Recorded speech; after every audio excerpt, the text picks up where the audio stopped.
नमस्कार दोस्तों, कैसे हैं सब। आशा करते हैं आप सब अच्छे होंगे। कुछ दिनों से एंटरटेनमेंट की वीडियो आ रही थी। आज एक वीडियो लेके आया हूँ, इन्फॉर्मेटिव वीडियो इनकम टैक्स के बारे में। दोस्तों, 2022-23 का फाइनेंशियल ईयर ख़त्म होने जा रहा है, तो सभी के मन में यही विचार है किस तरह से हमें ज़्यादा से ज़्यादा इनकम टैक्स से छूट मिले। आज इसी विषय पर चर्चा करेंगे। वीडियो थोड़ा सा बड़ा है, अंत तक देखें। मुझे पूरा विश्वास है कि आप जो अपना कीमती समय मुझे दे रहे हैं उससे आप निराश नहीं होंगे। चलिए शुरू करें। यह है फाइनेंशियल ईयर 2022-23, एक्सेसिंग ईयर है 2023-24। अभी हम समझते हैं इनकम टैक्स के एग्जेम्पशंस और डिडक्शंस के अंतर क्या है।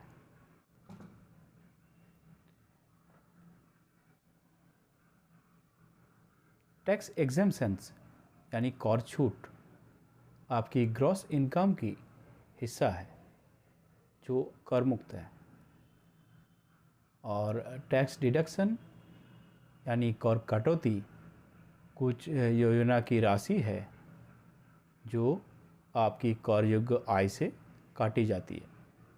जैसे कुछ इन्वेस्टमेंट करते हैं, आप निवेश करते हैं, कुछ एक्सपेंसेस करते हैं, वो आपकी कर योग्य आय से काटी जाती है।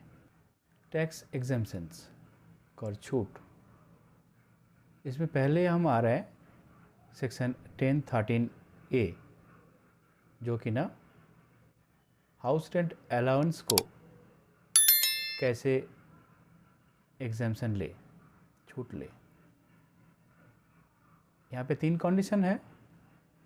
एक्चुअल HRA जो कि ना आपने रिसीव किया आपके एम्प्लॉयर से। दूसरी जो है एक्चुअल रेंट जो आपने पे किया, उसमें से आपके सैलरी के 10% लेस करना पड़ेगा। सैलरी मतलब यहाँ पर बेसिक प्लस DA को बताया जा रहा है। तीसरा है 50% of salary for metro city, आप मेट्रो सिटी में रहते हैं तो, और 40% ऑफ बेसिक प्लस DA आप अदर सिटी में रहते हैं तो। इन तीनों में से जो भी अमाउंट आपका सबसे कम होगा वो अमाउंट आप सेक्शन 1013A में छूट ले सकते हैं हाउस रेंट के लिए। यहाँ पर एक बात है, कुछ एम्प्लॉयज़ अपने पेरेंट्स के घर में रहते हैं और दिखाते हैं आप हाउस रेंट पे कर रहे हैं। ये आप कर सकते हैं, लेकिन यहाँ पर आपको कुछ चीज़ें ध्यान रखना पड़ेगा। एक तो आप जो पेमेंट करेंगे अपने पेरेंट्स को हाउस रेंट के लिए, वो ऑनलाइन होनी चाहिए या चेक के माध्यम से होनी चाहिए। दूसरा जो है, आपके पेरेंट्स के साथ एक रेंट एग्रीमेंट होगी रूम के लिए, जितना आप रेंट पे करते हैं। तीसरी जो बात है, आपके पेरेंट्स जब ITR भरेंगे वहाँ पर ये अमाउंट आपने पूरे साल में जितना अमाउंट पे किया हाउस रेंट के लिए वो अमाउंट दिखाएंगे, तभी आप हाउस रेंट के लिए पेरेंट्स के घर पे रहते हुए भी हाउस रेंट के लिए छूट ले सकते हैं 1013A सेक्शन के अंदर। नेक्स्ट सेक्शन 1014(1), ये वो सेक्शन है जहाँ पर कर्मचारी जो है वो अपने हर दिन की ड्यूटी परफॉर्म करने के लिए कुछ अमाउंट एक्सपेंस करते हैं, और जो कि ना ज़रूरी है उस ड्यूटी के लिए। वो अमाउंट आपको अलाउंस में मिलती है और वो अलाउंस आप पूरा का पूरा अमाउंट छूट ले सकते हैं। इसमें बहुत सारे अलाउंसेस है, जिसमें से मैं यहाँ बात करूँगा यूनिफॉर्म अलाउंस के लिए, जो कि ना आप पूरा का पूरा सेक्शन 1014(1) में छूट ले सकते हैं। सेक्शन 1014(2) यहाँ पर 3 छूट के बारे में बात करेंगे हम। चिल्ड्रन एजुकेशन अलाउंस, जहाँ पर आप 100 रुपये पर चाइल्ड पर मंथ के हिसाब से छूट ले सकते हैं, मैक्सिमम 2 बच्चों के लिए ले सकते हैं। हॉस्टल सब्सिडी 300 रुपये पर मंथ पर चाइल्ड ले सकते हैं, मैक्सिमम 2 बच्चों के लिए। ये भी तीसरी जो है, जो एम्प्लॉई फिजिकली हैंडीकैप्ड है उनके लिए जो ट्रांसपोर्ट अलाउंस मिलती है उसमें से 3200 रुपये पर मंथ के हिसाब से आप छूट ले सकते हैं इस सेक्शन में, सेक्शन 1014(2) में। सेक्शन 16(1)(a), जो कि ना स्टैंडर्ड डिडक्शन 2022-23 फाइनेंशियल ईयर में 50,000 स्टैंडर्ड डिडक्शन है, आप इस छूट को ले सकते हैं। सेक्शन 16(2), जिसमें एंटरटेनमेंट अलाउंस है, आपको आपके एम्प्लॉयर से एंटरटेनमेंट अलाउंस मिलती है तो आप इस सेक्शन में 5,000 रुपीज़ या आपका सैलरी के 1/5 जो भी कम है उसको आप एंटरटेनमेंट अलाउंस के हिसाब से छूट ले सकते हैं। ध्यान रखना है, आपको ये अलाउंस मिलती है तो ही आप इसको क्लेम कर सकते हैं। प्रोफेशनल टैक्स, आपने प्रोफेशनल टैक्स आपको देना पड़ता है तो सेक्शन 16(3) में आप पूरा का पूरा अमाउंट छूट ले सकते हैं एग्जेम्पशंस के हिसाब से। अभी आते हैं सेक्शन 24(b), जहाँ पर हाउस लोन के लिए आप जो इंटरेस्ट पे करते हैं उस इंटरेस्ट के बारे में ये सेक्शन है। इसका 3 कंडीशंस है। एक है, नया मकान खरीदने के लिए या बनाने के लिए आपको लोन अमाउंट में जो इंटरेस्ट देना पड़ता है उसमें से 2 लाख रुपए तक मैक्सिमम आप छूट ले सकते हैं। यहाँ पर कंडीशन है 1999 की 1 अप्रैल या उसके बाद आपने ये लोन अप्रूव कराया, मकान की जो कंस्ट्रक्शन शुरू किया या फ्लैट ले रहे हैं तो उसको आपने एक्वायर किया उसके 5 साल के अंदर, ये कंडीशन है तो ही मिलेगी आपको ये छूट। 2 नंबर पे है, आपका पुराना मकान है उसको आप रिपेयर कर रहे हैं या रिन्यूअल कर रहे हैं तो आपको ने जो लोन लिया है उसमें से इंटरेस्ट की 30,000 तक आप छूट ले सकते हैं। इन दोनों केस में आपको इसी मकान में रहना है। आप दूसरी किसी सिटी में मकान बना रहे हैं या दूसरी किसी सिटी में अपने रिपेयर कर रहे मकान की तो ये छूट आपको नहीं मिलेगी, ये दोनों छूट नहीं मिलेगी। 3 नंबर कंडीशन है, आपने कोई मकान किराए पे दे रखा और उसको रिपेयर के लिए आपने लोन ले रखा तो उस लोन अमाउंट का जो इंटरेस्ट है पूरा का पूरा आप एग्जेम्पशन ले सकते हैं सेक्शन 24(b) में। अभी आते हैं टैक्स डिडक्शंस के बारे में। यहाँ पर सबसे पहले आते हैं सेक्शन 80(c), जिसमें आते हैं life insurance premium, provident fund, GPF, PPF, EPF कोई भी, Sukanya Samriddhi Yojana, housing loan principal, national saving certificate, tuition fees for maximum 2 बच्चे, CGEGAIS कंट्रीब्यूशन, ग्रुप इंश्योरेंस जो कि है, ELSS म्यूचुअल फंड जो कि 3 साल के लिए लॉक इन पीरियड में आते हैं, टैक्स सेविंग फिक्स डिपॉजिट या बॉन्ड्स जो मिनिमम 5 साल के लिए लॉक इन पीरियड में आते हैं, और स्टैम्प ड्यूटी रजिस्ट्रेशन फ़ी जो मकान ख़रीदने के लिए आप कंस्ट्रक्शन के लिए देते हैं, वो अमाउंट आप 80C में डाल के डिडक्शन ले सकते हैं। सेक्शन 80CCC जो कंट्रीब्यूशन आप करते हैं एन्युटी पेंशन फंड के लिए किसी इंश्योरेंस कंपनी में, वो अमाउंट आप सेक्शन 80CCC में डाल के उसका डिडक्शन ले सकते हैं। सेक्शन 80CCD1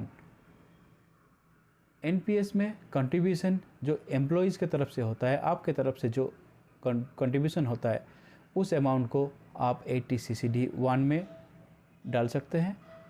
अभी ध्यान रखने वाली बात है, सेक्शन 80C, सेक्शन 80CCC और सेक्शन 80CCD1 इन तीनों मिलाकर मैक्सिमम आप डिडक्शन ले सकते हैं 1,50,000 रुपीज़। नेक्स्ट आते हैं section 80CCD1B NPS deposit by employ maximum 50,000। Employ अपने आप NPS में कोई डिपॉजिट करे तो उसमें मैक्सिमम 50,000 तक डिडक्शन ले सकते हैं। ये NPS स्कीम में जो एम्प्लॉयज़ आ रहे हैं उनके लिए भी है, पुराना पेंशन स्कीम में जो भी हैं वो भी अपना NPS अकाउंट बना के उसमें भी डिपॉजिट करके 50,000 तक डिडक्शन ले सकते हैं सेक्शन 80CCD1B में। यहाँ पर एक बात और भी है, आपने मान लीजिए सेक्शन 80C, 80CCC, 80CCD1 इन तीनों में मिल के आपका 1.5 लाख से बहुत ज़्यादा हो रहा है, तो आप 80CCD1 वाला जो अमाउंट उसको 80CCD1B में ट्रांसफ़र कर सकते हैं, करके मैक्सिमम 50,000 तक डिडक्शन ले सकते हैं। सेक्शन 80CCD2 जो कि ना एम्प्लॉयर के तरफ से NPS अकाउंट में कंट्रीब्यूशन होता है, गवर्नमेंट एम्प्लॉयज़ के लिए ये 14% है बेसिक्स प्लस DA की, और अदर एम्प्लॉय के लिए 10% ऑफ बेसिक्स प्लस DA की है। 80CCD2 वाला जो अमाउंट है वो ग्रॉस सैलरी में जुड़ा होना चाहिए, यह ध्यान रखें तो ही आप डिडक्शन ले सकते हैं। सेक्शन 80D हेल्थ इंश्योरेंस के लिए जो प्रीमियम है और प्रिवेंटिव हेल्थ चेकअप करने के लिए जितना एक्सपेंस करते हैं, वहाँ पर आप डिडक्शन ले सकते हैं सेक्शन 80D में। अपने लिए, अपने हस्बैंड और वाइफ के लिए या डिपेंडेंट बच्चों के लिए मैक्सिमम 25,000 तक आपको डिडक्शन मिलेगी। आपने जितना भी हेल्थ इंश्योरेंस कराया उससे कोई मतलब नहीं है, आप मैक्सिमम डिडक्शन 25,000 तक मिलेगी। पेरेंट्स के लिए 25,000 तक मिलेगी और प्रिवेंटिव हेल्थ चेकअप के लिए 5,000 तक मैक्सिमम मिलेगी। यहाँ पर एक बात है, आपकी उम्र 60 ईयर्स से ज़्यादा है तो आपका ये डिडक्शन 50,000 तक मैक्सिमम हो सकता है, लेकिन यह ध्यान रखने वाली बात है, total amount for non senior citizen 25,000 maximum होगा, इंश्योरेंस और प्रिवेंटिव हेल्थ चेकअप मिल के। अभी आते हैं section 80DD deduction related to payment for medical treatment for disabled dependent और payment of any relevant approved scheme.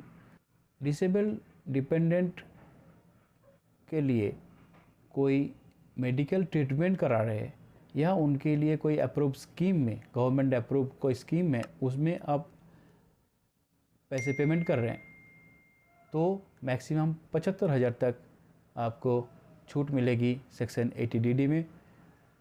Disability 80% या 80% के ऊपर है तो आपको 1,25,000 तक छूट मिल सकती है सेक्शन 80DD में।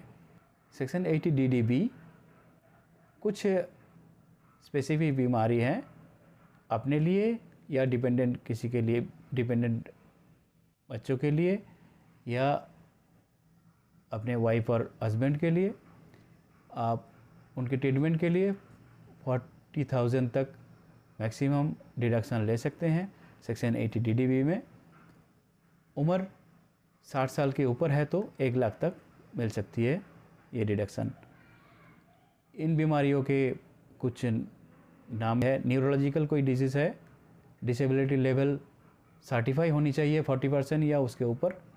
Malignant cancer, AIDS, chronic renal failure, haematological disorder like haemophilia, thalassaemia etcetera, ये सब बीमारियों के लिए आप 45,000 तक या मैक्सिमम 1 लाख तक 60 साल की उम्र से ज़्यादा है तो डिडक्शन ले सकते हैं सेक्शन 80 DDB में। सेक्शन 80E हायर एजुकेशन के लिए जो लोन ले रखा है अपने लिए, अपने स्पाउस के लिए या बच्चों के लिए, उसका जो इंटरेस्ट पूरा का पूरा अमाउंट आप सेक्शन 80E में डिडक्शन ले सकते हैं। लेकिन ध्यान रखने वाली बात है, आपका एजुकेशन जो लोन है उसको किसी बैंक या फाइनेंशियल इंस्टीट्यूशन से लेना है जो भी अप्रूव्ड है। सेक्शन 80EE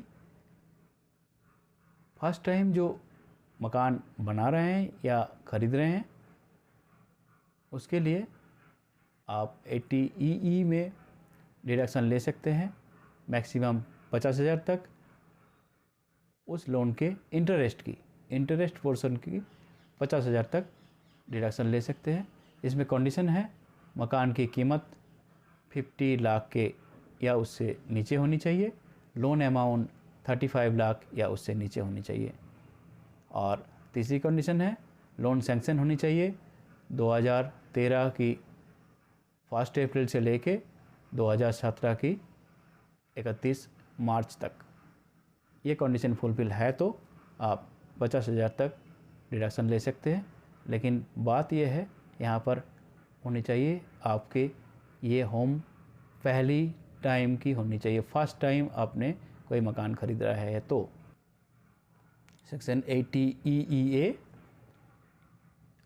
ये सेक्शन 80EE जो था उसी का रिप्लेसमेंट है, 2019-20 में हुआ था ये। यहाँ पर वही कंडीशन है, फर्स्ट टाइम आप कोई मकान खरीद रहे हैं तो ये मिलेगी। यहाँ पर जो कंडीशन है आपका मेट्रो सिटी में है तो 60 स्क्वायर मीटर या उससे कम की कारपेट एरिया होनी चाहिए। नॉन मेट्रो सिटी में है तो 90 स्क्वायर मीटर या उससे कम होनी चाहिए। प्रॉपर्टी का जो स्टैम्प ड्यूटी है 40 लाख के नीचे होनी चाहिए।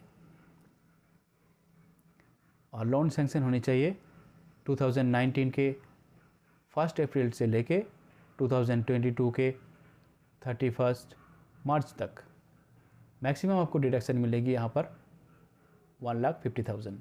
सेक्शन 80EEB कोई इलेक्ट्रिक वाहन आप खरीद रहे हैं तो उसका जो लोन अमाउंट है उसके लोन अमाउंट के ऊपर जो इंटरेस्ट आ रहा है, इंटरेस्ट में से आपको मैक्सिमम 1,50,000 तक डिडक्शन मिल सकता है सेक्शन 80EEB के अंदर। यहाँ पे लोन सैंक्शन होनी चाहिए 1 अप्रैल 2019 से लेके 31 मार्च 2023 तक। सेक्शन 80GG जिनके HRA नहीं मिलते या सेल्फ एम्प्लॉयड पर्सन है उनके लिए सेक्शन 80GG के अंदर हाउस रेंट की डिडक्शन मिल सकता है, जहाँ पर कंडीशन है हाउस रेंट जो पे किया उसमें से 10% ऑफ टोटल इनकम लेस होगा। दूसरा कंडीशन है 5,000 रुपीज़ पर मंथ। तीसरा कंडीशन है 25% ऑफ टोटल इनकम। इन तीनों में से जो भी कम अमाउंट है उसको आपने सेक्शन 80GG में डाल के हाउस रेंट डिडक्शन ले सकते हैं। सेक्शन 80G के अंदर आप किसी एलिजिबल ट्रस्ट या चैरिटी में डोनेशन करके टैक्स डिडक्शन ले सकते हैं। यहाँ पर मेन कंडीशन है कैश डोनेशन आप कर सकते हैं मैक्सिमम 2,000 रुपीज़ जो आपकी डिडक्टेबल है। आप जितना भी करें डिडक्शन ओनली 2,000 रुपीज़ होगी। बाकी जो है आपको ऑनलाइन करना पड़ेगा, ऑनलाइन या चेक के माध्यम से करना पड़ेगा। यहाँ पर कंडीशन है 4। डोनेशन आप जितना करेंगे 100% उसका डिडक्शन मिलेगी, कोई लिमिट के, बिना लिमिट के। ये मिलेगी कुछ ट्रस्ट ऐसे है: national defence fund, prime minister's national relief fund, national foundation for communal harmony, national और state blood transfusion council etcetera. दूसरा है डोनेशन आप जितना करेंगे उसका 50% आपका टैक्स डिडक्शन में मिलेगी विदाउट एनी लिमिट, जितना मर्जी कर सकते हैं। ये मिलेगी prime minister drought relief fund, national children's fund, Indira Gandhi memorial fund etcetera. तीसरा कंडीशन है आप जितना डोनेशन करेंगे उसका 100% आपको डिडक्शन मिलेगी, लेकिन आपका डोनेशन का कंडीशन रहेगा टोटल ग्रॉस इनकम की 10% से ज़्यादा आप कर नहीं सकते। ये मिलेगी आपको लोकल अथॉरिटीज़ और government to promote family planning and donation to Indian Olympic association. ये जगहों में आप ऐसे डोनेशन कर सकते हैं। चौथा कंडीशन है आप जितना भी डोनेशन करें उसका 50% डिडक्शन मिलेगी, और कंडीशन रहेगी आपका टोटल ग्रॉस इनकम की 10% के नीचे ही कर सकते हैं आप डोनेशन। ये कंडीशन है any local authority government which would then used for any charitable purpose. आपको यहाँ पे जब 80G के अंदर कहीं भी आप डोनेशन करने जाएंगे, आपको पहले ध्यान देना पड़ेगा कितने % और किस कंडीशन में इनका डिडक्शन मिल सकता है, वो ध्यान करके आप डोनेशन करें। Section 80 TTA non senior citizen. आपके जो सेविंग्स बैंक अकाउंट के अंदर इंटरेस्ट आते हैं वो टैक्सेबल होते हैं। उसमें से आप मैक्सिमम 10,000 रुपीज़ डिडक्शन ले सकते हैं सेक्शन 80 TTA के अंदर। एनी अदर जो डिपॉजिट से जो भी इंटरेस्ट आते हैं, FD RD जो भी हो, उनमें से जो इंटरेस्ट आते हैं वो 100% टैक्सेबल होता है। फॉर सीनियर सिटीजन 80 TTB है, जहाँ पर किसी भी टाइप का इंटरेस्ट आते हैं, डिपॉजिट्स या सेविंग्स कुछ भी, उसमें से आपको 50,000 का डिडक्शन मिल सकता है 80 TTB के अंदर। सेक्शन 80U के अंदर कोई भी फिजिकल डिसेबल पर्सन 75,000 तक क्लेम कर सकते हैं 80U के अंदर डिडक्शन। उनका डिसेबिलिटी 40% मिनिमम होनी चाहिए, और डिसेबिलिटी 80% या उससे ज़्यादा है तो 1,50,000 डिडक्शन ले सकते हैं 80U के अंदर without any bill of expenses. कोई भी बिल और कोई भी खर्चा दिखाने की ज़रूरत नहीं है। वीडियो पूरी देखने के लिए आप सभी का धन्यवाद। वीडियो अच्छी लगे तो लाइक करें, चैनल को सब्सक्राइब करें।